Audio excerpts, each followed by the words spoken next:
তথ্য গোপন করায় ফেঁসে যাচ্ছেন শেখ হাসিনা। ডিসেম্বরের মধ্যে নির্বাচন না হলে সরকারকে আর সহযোগিতা নয়, হুঁশিয়ারি বিএনপির। মহাবিপর্যয় থেকে দেশকে রক্ষায় ডিসেম্বরে নির্বাচন হতে হবে বলছেন প্রিন্স। এবং সর্বশেষ জানাবো, ইশরাকের শপথের আন্দোলন স্পষ্ট নির্বাচনী রোডম্যাপের রূপ নিচ্ছে। এতক্ষণ শুনছিলেন সংবাদ শিরোনাম, এবারে বিস্তারিত। তবে তার আগে অনুরোধ থাকবে আমাদের চ্যানেলটি সাবস্ক্রাইব করে বেল আইকনটি ক্লিক করুন। মহাবিপর্যয় থেকে দেশকে রক্ষায় ডিসেম্বরে নির্বাচন হতে হবে বলছেন প্রিন্স।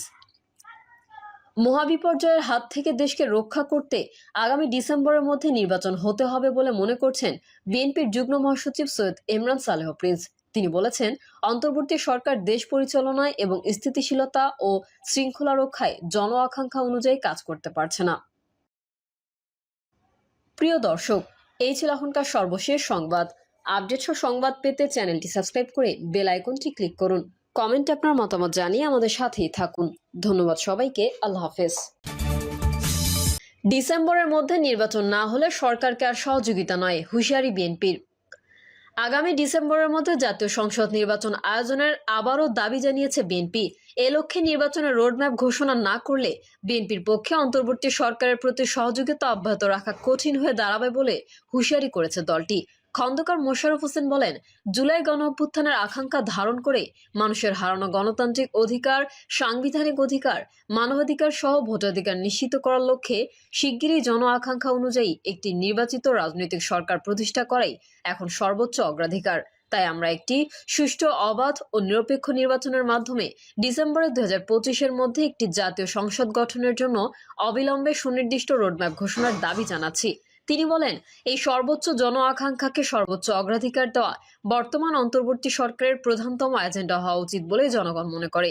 এর অন্যথায় হলে জনগণের দল হিসেবে বিএনপির পক্ষে এই সরকারের প্রতি সহযোগিতা অব্যাহত রাখা কঠিন হয়ে দাঁড়াবে। এ সময় গণমাধ্যম কর্মীদের উদ্দেশ্যে বিএনপির এই নেতা বলেন, যে বিষয়গুলো এই সংবাদ সম্মেলনের মাধ্যমে আপনাদের সামনে উপস্থাপন করা হচ্ছে সেই বিষয়গুলো আমাদের আগের প্রস্তাব ও পরামর্শের মতো উপেক্ষিত হলে তা হবে দুর্ভাগ্যজনক। সেক্ষেত্রে অনিবার্যভাবে বিএনপি অন্তর্বর্তী সরকারকে সহযোগিতা অব্যাহত রাখবে কিনা তা পুনর্বিবেচনা করতে বাধ্য হবে।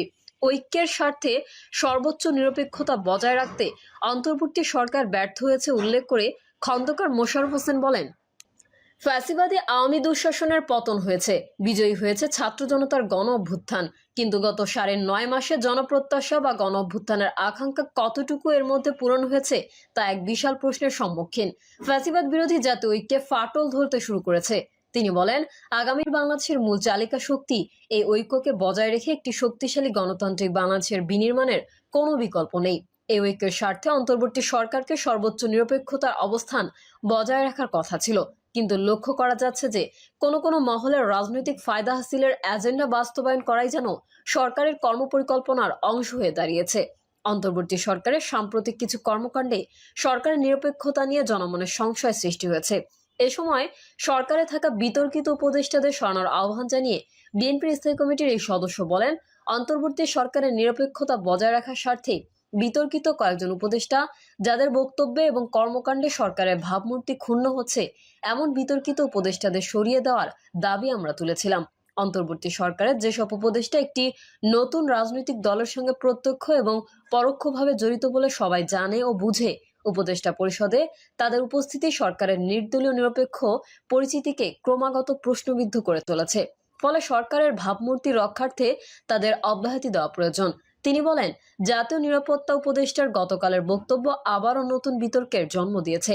সরকারের ভাবমূর্তি রক্ষার্থে তাকে অব্যাহতি দিতে হবে। ফ্যাসিবাদের দোসর কয়েকজন উপদেষ্টাকে সরিয়ে দেওয়ার দাবি আমরা এর আগে অনেকবার উপস্থাপন করেছি। যেহেতু একটি জাতীয় সংসদ নির্বাচন অনুষ্ঠান করাই এই সরকারের প্রধান কাজ, তাই মাথা ভারী উপদেষ্টা পরিষদ না রেখে শুধুমাত্র রুটিন ওয়ার্ক পরিচালনার জন্য ছোট আকারের উপদেষ্টা পরিষদ রাখাই বাঞ্ছনীয়। অন্তর্বর্তী অস্থায়ী সরকারের একমাত্র ম্যান্ডেট হচ্ছে একটি সুষ্ঠু, অবাধ ও নিরপেক্ষ জাতীয় সংসদ নির্বাচন অনুষ্ঠান করা মন্তব্য করে বিএনপির এই নেতা বলেন, অথচ সরকারের মুখপত্র হিসেবে প্রধান উপদেষ্টার প্রেস সচিব বলেছেন যে এই সরকারের সবকিছু করার ম্যান্ডেট রয়েছে। মানবিক করিডর এবং চট্টগ্রাম বন্দর নিয়ে সরকারের বিভিন্ন বক্তব্য ও কর্মকাণ্ডে জাতীয় স্বার্থ রক্ষিত হচ্ছে কিনা সেটা সর্বাগ্রে বিবেচনা নেওয়ার দাবি জানায় বিএনপি। এছাড়াও এমন জাতীয় গুরুত্বপূর্ণ ও দীর্ঘমেয়াদী নীতি নির্ধারণী কোনো সিদ্ধান্ত নেওয়ার এখতিয়ার অন্তর্বর্তী অস্থায়ী সরকারের আছে কিনা সেই প্রশ্ন তুলেছে দলটি।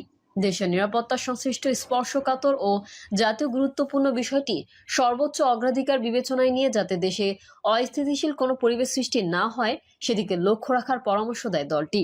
নির্বাচন কমিশন ঘেরাও কর্মসূচি বিব্রতকর মন্তব্য করে খন্দকার মোশাররফ বলেন, রাজনৈতিক দলগুলোর ঐকমত্যের ভিত্তিতে একটি সংস্কার সনদ তৈরির প্রক্রিয়ার মাধ্যমেই আলাপ আলোচনা অব্যাহত থাকা সত্ত্বেও একই বিষয়গুলো নিয়ে এবং স্থানীয় সরকার নির্বাচনের দাবিতে একটি দলের নির্বাচন কমিশন ঘেরাও কর্মসূচি আমাদের এবং সরকারকে বিব্রত করে।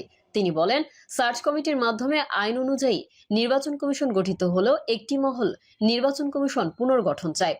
সরকার সাংবিধানিক প্রতিষ্ঠানসমূহ পুনর্গঠনের প্রক্রিয়ায় সব ক্ষেত্রে আমাদের মতামত না নিলেও নির্বাচন কমিশন গঠনের ক্ষেত্রে সব পক্ষকে অন্তর্ভুক্ত করে এই কমিশন গঠন করেছে। কিন্তু ঢাকা দক্ষিণ সিটি কর্পোরেশনের মেয়র সংক্রান্ত বিষয়ে আদালতের রায় অনুযায়ী গ্যাজেট নোটিফিকেশন করায় নির্বাচন কমিশনকে অন্যায় ও অযৌক্তিকভাবে প্রশ্নবিদ্ধ করা হচ্ছে। আইনের শাসন প্রতিষ্ঠার জন্যই দেশের জনগণ রক্ত দিয়ে গণঅভ্যুত্থান করেছে। সুতরাং আমাদের আইনের শাসন প্রতিষ্ঠায় দৃঢ় সংকল্পবদ্ধ থাকতে হবে। আমরা আশা করব নির্বাচনী ট্রাইব্যুনাল এবং উচ্চ আদালতের রায়ের প্রতি সম্মান প্রদর্শন করে অতি শিগগিরই সরকার ঢাকা দক্ষিণ সিটি কর্পোরেশনের মেয়র হিসেবে ইশরাক হোসেনকে শপথ গ্রহণ করানোর ব্যবস্থা নেবে।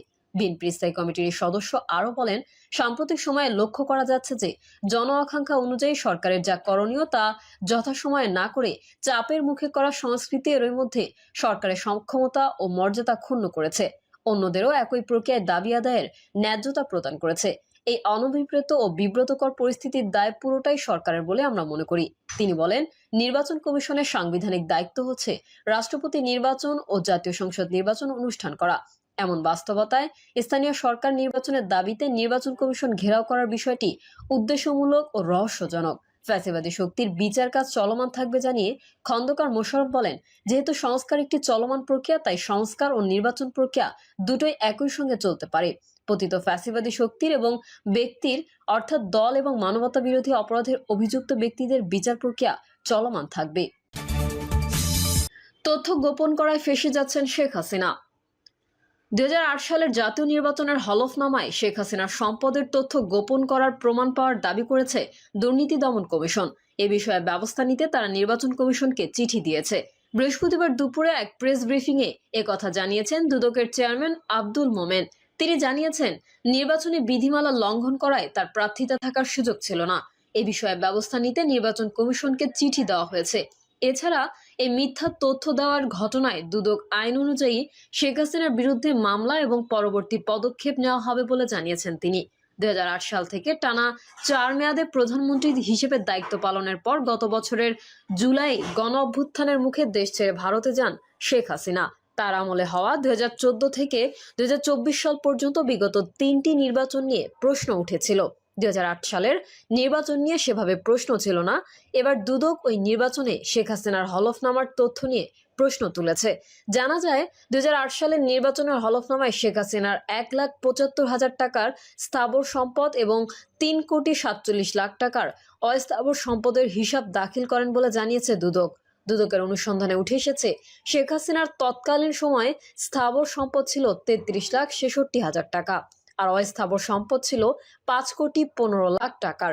সব মিলিয়ে 2,03,00,000 টাকার বেশি সম্পদের তথ্য আড়াল করার প্রমাণ মিলেছে বলে দুদক জানিয়েছে।